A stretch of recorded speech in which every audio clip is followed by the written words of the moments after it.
Hey, fellow online teachers, it's Susan here from MosherTech. Today I'd like to welcome teacher Bonnie. She is going to share some great ideas and insights about approachability. Thank you so much for being our guest presenter. Take it away, teacher Bonnie. Hi, Dr. Susan. Great video on approachability. There's some of the things that I do to try to make myself more approachable.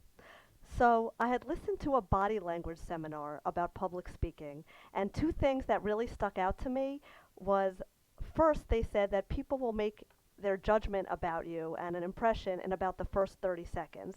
So, you need to really start out with a strong beginning presentation. And the second thing was they asked, what is the first thing that someone looks at when they meet someone? And people were saying, your eyes, your hair, your face. And they said that it was your hands. Stop. I'm thinking maybe I can write off this manicure. Probably not. They said it was because of some primal instinct that if you were in the old days meeting someone, they needed to see if you were friend or foe and if you were holding a weapon. So they mentioned that it's always a good idea to have the open hand body language when you first come out. So when I start my classes, I always start with my hello wave where they can see the palm of my hand.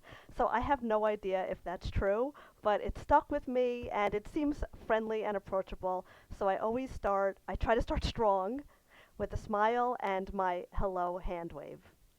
The second thing I do is I try to make the introduction to connect with them if they have something like you said in the background and try to make a connection, or do something that is so fun that they can't even help but to participate.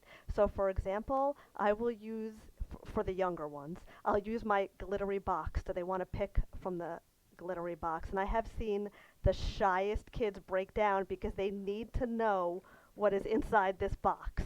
So I've used my box, and sometimes for some of the boys who this may not appeal to, I'll let them pick the box or my animal. Which animal is going to come out of my glass jar. So if the activity is really fun and you look, like you're someone who is going to have a good time for the class, I find that really helps too, that they'll want to engage with you.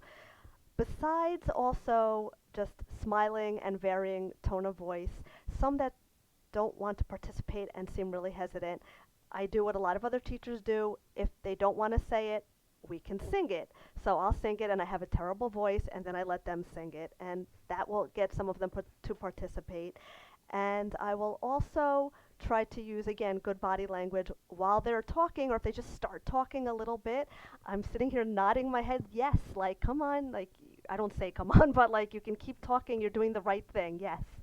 And then finally, I would like to say that for some of the older kids, you may not want to break out the glittery box or something like that. You can turn from someone fun and approachable to dorky in about 2 seconds flat. So for them, since usually they'll be a little more advanced speakers, if you could try to be funny and say something humorous, I think that also makes you much more approachable. So again, it's more of a connection.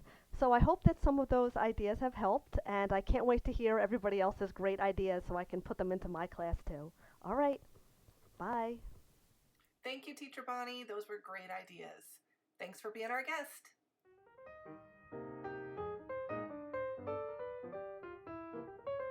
Catch you next time on MosherTech for more community, encouragement, and growth.